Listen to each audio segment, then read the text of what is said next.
36 people died at Lakehurst on May 6, 1937. Most of them didn't burn. They jumped. They leapt from a ship that was, in those first seconds, still structurally intact.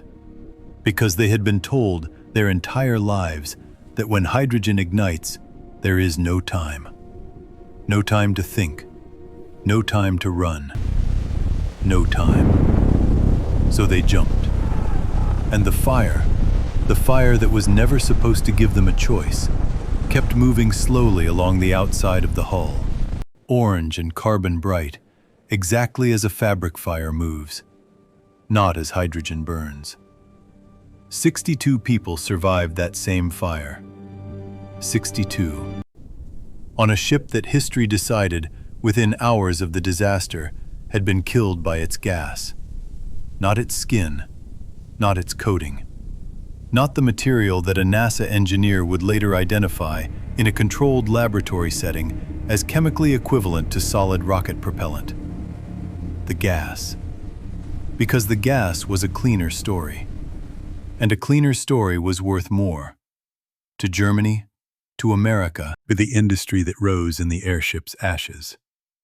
Than 36 lives, or 60 years of cleaner skies. Or one stubborn engineer filming a fabric sample burning orange in a lab at Kennedy Space Center. There is footage of the Hindenburg disaster shot from multiple angles. Watch it again. Watch the color of the flame. Watch the direction it moves. And then ask yourself the question that the official investigation decided in 1937 wasn't worth asking.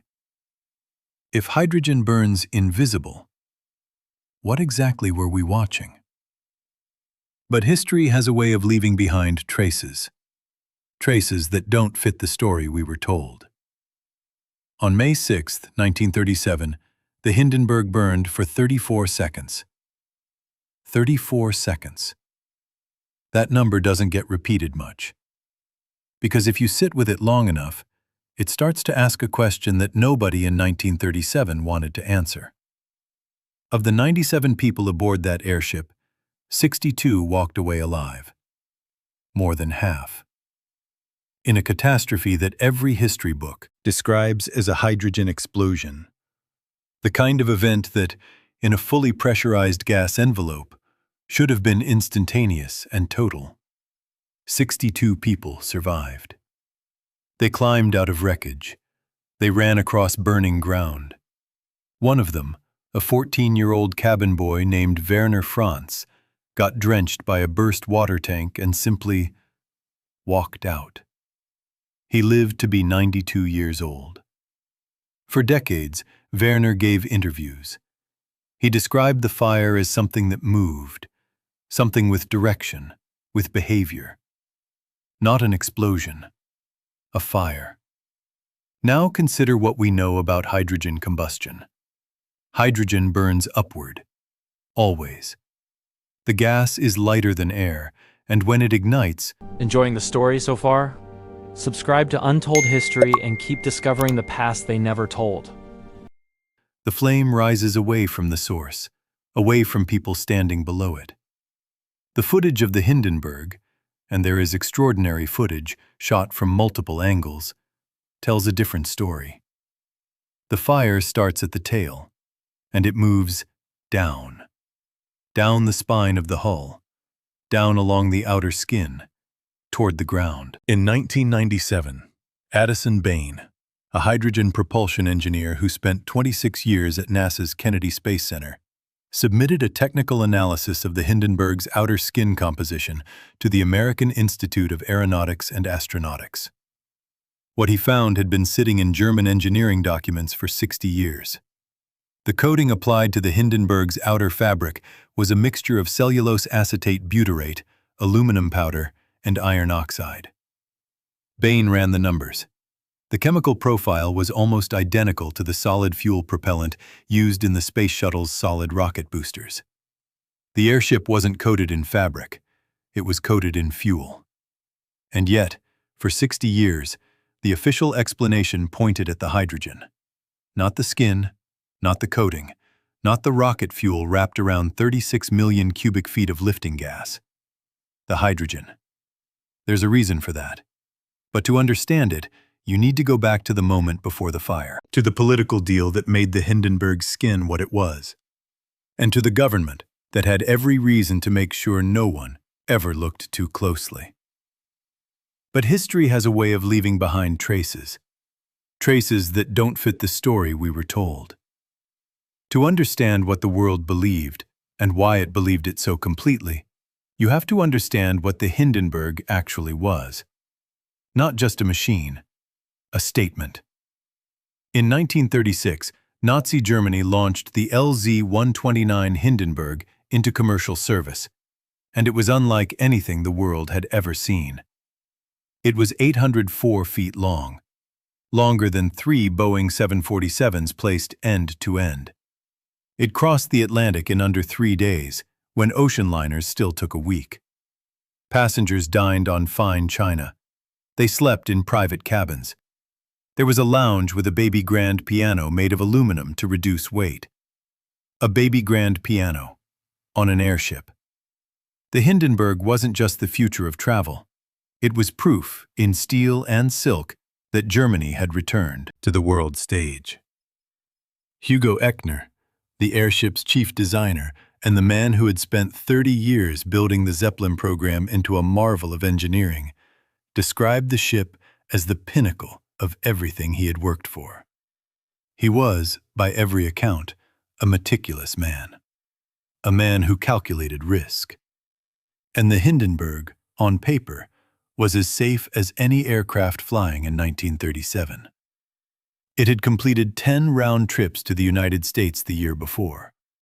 It had carried more than 1,000 passengers without a single injury. Its hydrogen cells were separated into 17 individual compartments, each one isolated from the others. Hydrogen, yes, not helium. And that choice had a simple explanation, one that the history books have always been comfortable with. The United States, under the Helium Control Act of 1927, had banned the export of helium to foreign nations. Germany wanted helium. America said no. So Germany flew on hydrogen. It was a calculated risk, they said, a compromise forced by politics. And when the Hindenburg approached its mooring mast at Lakehurst, New Jersey, on the evening of May 6, 1937, after a transatlantic crossing that had been delayed 2 days by headwinds, there was nothing in the official record to suggest that anything was wrong. Herbert Morrison was there, recording a radio dispatch for WLS Chicago. He wasn't expecting a disaster. Nobody was. And then, in 34 seconds, the most advanced aircraft in the world became the most famous catastrophe in aviation history. The U.S. Commerce Department investigation concluded, electrostatic discharge ignited leaking hydrogen. Case closed. The hydrogen killed them. That was the story. That was the lesson. That was the end of the airship age. It was a clean narrative. Tragic, yes, but clean. The only problem is what the Commerce Department's own investigators chose not to put in the report. If you look at the surface, it makes sense, but the moment you scratch that surface, the whole thing starts to bleed. The U.S. Commerce Department investigation into the Hindenburg disaster ran for months. Investigators interviewed survivors. They examined wreckage. They consulted engineers. And buried inside their final report, a document available today at the National Archives in Washington, is a detail that has never made it into a single textbook. The investigators noted, with careful bureaucratic language, that the outer covering of the Hindenburg had burned with unusual intensity. Unusual intensity. Not the gas cells, not the hydrogen, the skin. They documented it, they filed it, and then they pointed at the hydrogen anyway. Now here is what Addison Bain found when he went back to the original German engineering specifications, documents held at the National Air and Space Museum in Washington, sourced directly from the Deutsche Zeppelin Reederei, the company that built and operated the ship. The Hindenburg's outer fabric was treated with a coating developed by chief chemist Otto Beiersdorf. The formula: cellulose acetate butyrate as the base lacquer, mixed with aluminum powder for reflectivity and weather resistance, and iron oxide as a pigment. Bain had spent 2 decades at NASA working with rocket propellants. He recognized the combination immediately. Aluminum powder plus iron oxide is thermite, one of the most energetic incendiary compounds in materials chemistry. And cellulose acetate, the structural binder, is chemically related to nitrocellulose, gun cotton, the substance used to make artillery propellant.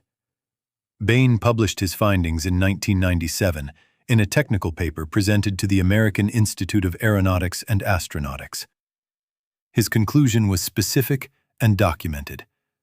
The Hindenburg's outer skin was, in chemical terms, a solid fuel incendiary. Not accidentally, as a consequence of material choices made in the engineering process.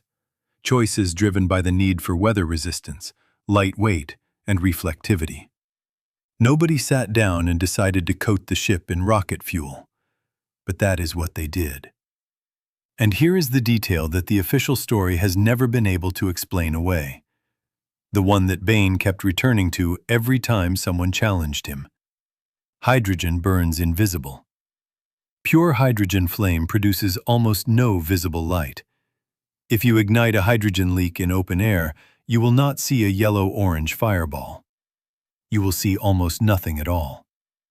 The Hindenburg footage, all of it, from every angle, shows brilliant orange flame. Descending. Orange flame doesn't come from hydrogen. It comes from carbon. And carbon means the fabric was burning, not the gas. The skin. Which means the question was never really about hydrogen at all. The question was always about who built the skin, and who had the most to lose if anyone found out. Forget everything you think you know about the Hindenburg, because this is where the real story begins. A25, the revelation. Evidencia umu.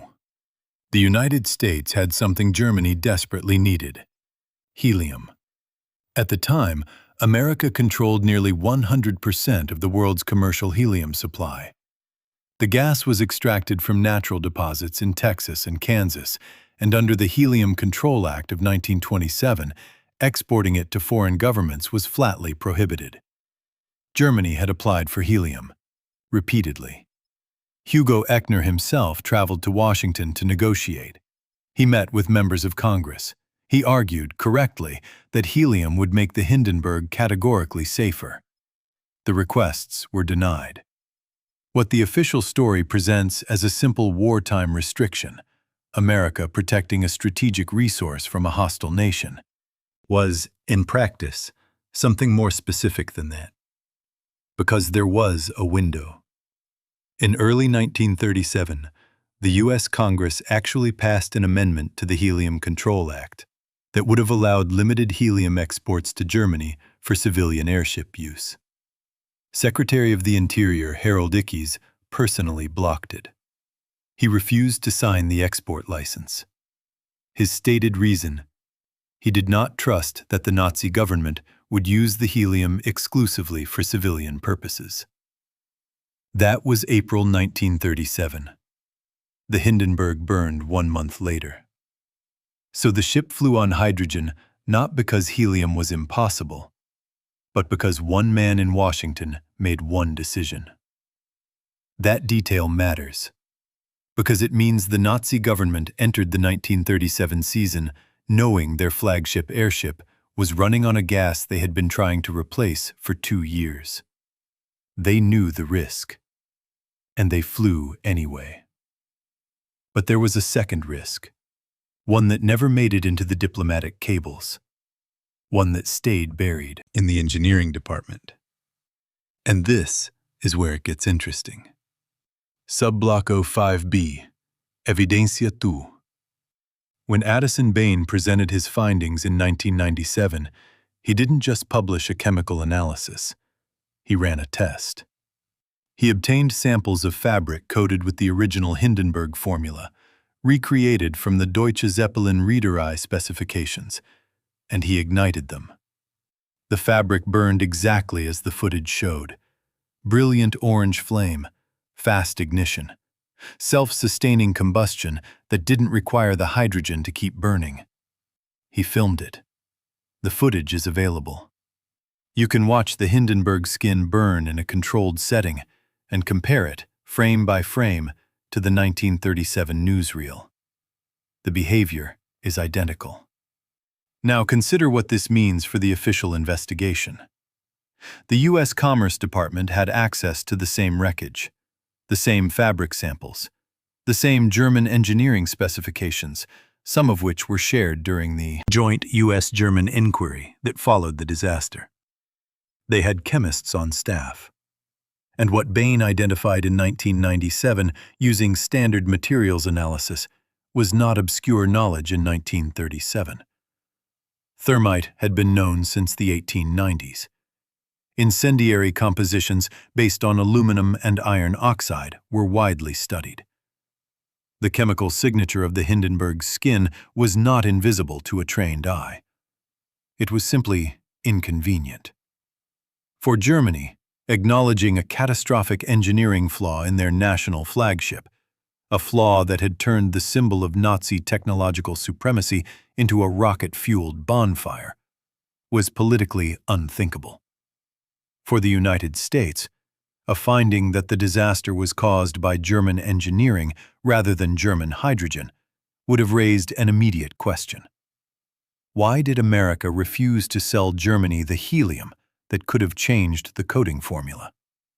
Why did Harold Ickes block that export license?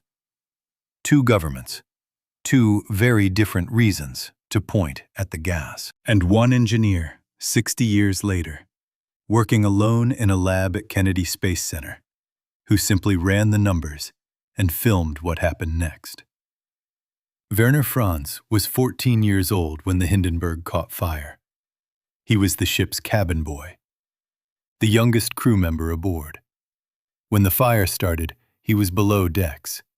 A water ballast tank directly above him ruptured, possibly from the structural collapse, possibly from the heat.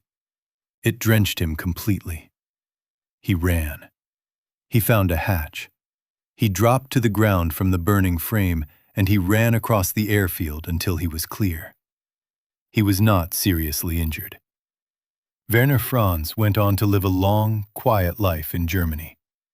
He gave his last major interview in 2012 when he was 89 years old. He was asked, as he had been asked many times before, what he remembered about the fire. He said it moved slowly. He said there was time. He said he always found it strange, the way the official story described an instantaneous explosion. Because that was not what he saw. He saw a fire moving along the outside of the ship, down from the tail, along the hull, toward him. He described it with the precision of someone who had spent 75 years turning the memory over in his mind. Werner Franz died in 2014. He was 92 years old. The official story did not change. 36 people died at Lakehurst that evening in 1937. 13 of them were passengers. 22 were crew. One was a ground worker struck by the falling structure. Most of them died not from burning, but from jumping, from falling, from the decision to leap from a ship that was not, in those first seconds, entirely consumed. The hydrogen did not kill them. The panic did. The panic that a lifetime of being told this was a hydrogen disaster would have predicted perfectly. They jumped because they believed what we all believe, that when hydrogen burns, there is no time. There was time. Werner Franz knew it. He just couldn't get anyone to listen. We are still living in the shadow of this decision. We just stopped noticing the darkness. The Hindenburg burned for 34 seconds on May 6, 1937. The airship industry burned for the next 80 years. Within 18 months of the disaster, commercial Zeppelin service had ceased entirely. No investigation, no redesign, no attempt to understand what had actually failed and whether it could be fixed. Just stop. The age of airships was over. And in its place rose the age of the fixed-wing aircraft. Pan American Airways, Douglas Aircraft, Boeing. Companies that had been competing with Zeppelin for transatlantic passenger routes suddenly found themselves with no competition at all. The timing was extraordinary. In 1937, commercial aviation was still a rough, unreliable, deeply uncomfortable business. Crossing the Atlantic by plane meant a noisy, turbulent, multi-stop ordeal that most wealthy passengers still preferred to avoid. The Hindenburg had been beating them on comfort, on smoothness, on sheer civilized elegance. After Lakehurst, that argument was finished before it started. Nobody in 1938 was booking a transatlantic airship ticket. The planes filled the void. Now here is where this stops being history and starts being something you can see from your window. Aviation today produces approximately 2.5% of global CO2 emissions, a number that sounds modest until you account for the additional warming effects of contrails and nitrogen oxides at altitude, which the Intergovernmental Panel on Climate Change estimates could triple the effective climate impact. Airships, by contrast, are extraordinarily efficient. A modern hydrogen airship, using fuel cells rather than combustion, produces effectively zero carbon emissions in flight. It moves at slower speeds, yes, but for freight, for remote logistics, for connecting regions without airport infrastructure, the physics are nearly perfect. Several serious engineering programs have reached the same conclusion in recent years. Hybrid Air Vehicles in the UK is developing the Airlander 10, a hybrid airship designed for low-emission cargo and passenger routes. LTA Research, funded by Google co-founder Sergey Brin, has been quietly building a hydrogen-lifted airship at a former naval air station in California since 2016. These are not hobbyists. These are aerospace engineers looking at the same physics the Zeppelin company understood in 1910 and asking why we ever stopped. The answer, every time, comes back to one word: Hindenburg. Enjoying the story so far? Subscribe to Untold History and keep discovering the past they never told. Not the engineering, not the data, not the footage. The word itself.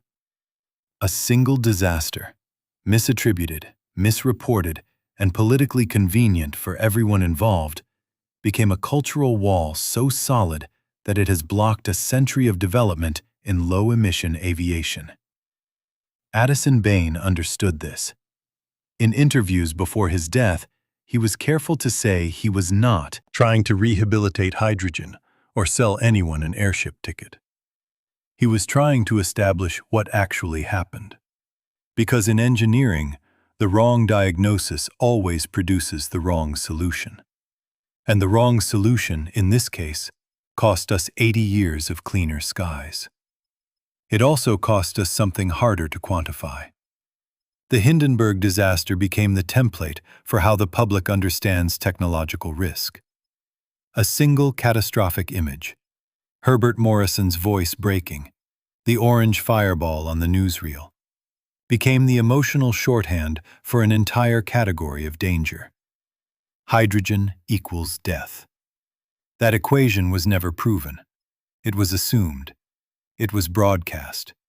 And it was never seriously challenged until one retired NASA engineer decided, for reasons of personal curiosity, to look at the actual chemistry of what had burned.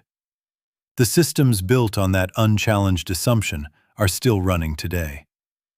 The skies above you are full of planes that exist, in part, because a narrative was more useful than the truth. The next time you hear the official version of a story, ask yourself, who is holding the pin? There is a photograph taken at Lakehurst on the evening of May 6, 1937. Not the famous one, not the fireball. This one shows the Hindenburg's aluminum skeleton, still standing, still recognizable as a ship, minutes after the fire had passed.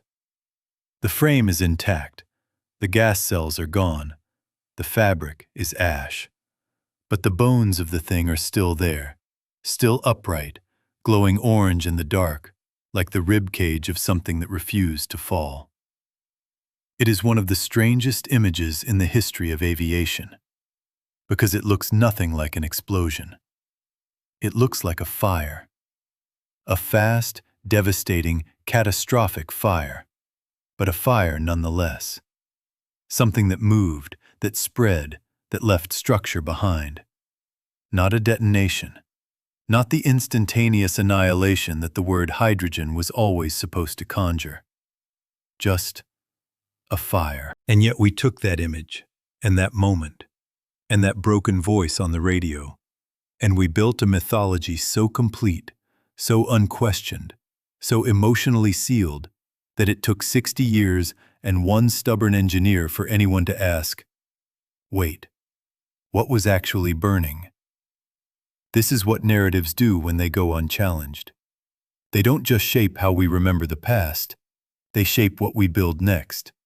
They determine which technologies get funding and which ones get a one-word obituary. They determine which questions are worth asking and which ones feel too settled to reopen. The Hindenburg wasn't just a disaster, it was a lesson.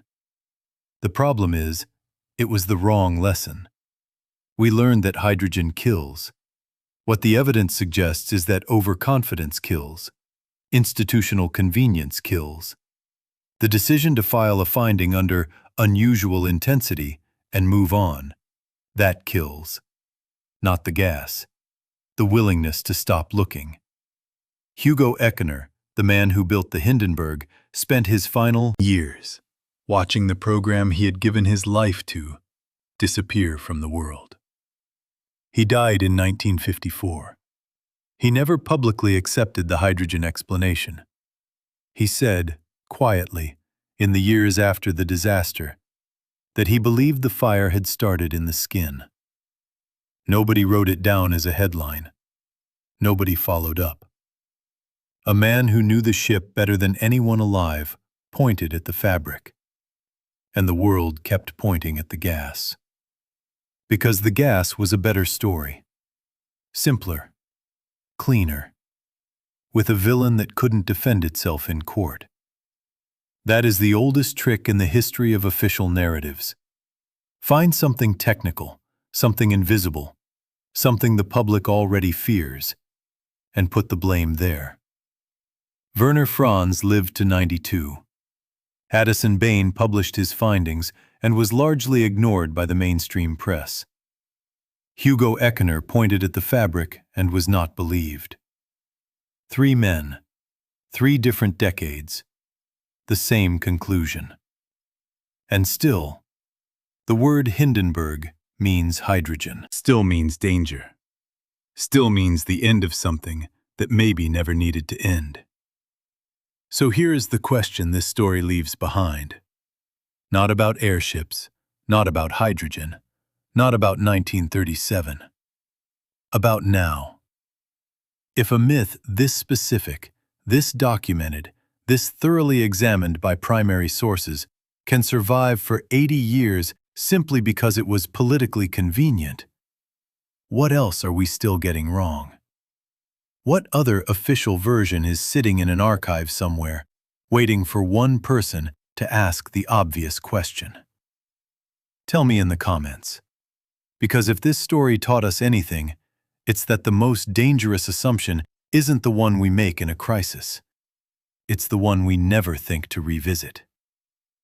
Next week, we uncover the man who saved millions of lives and was destroyed by the country he saved.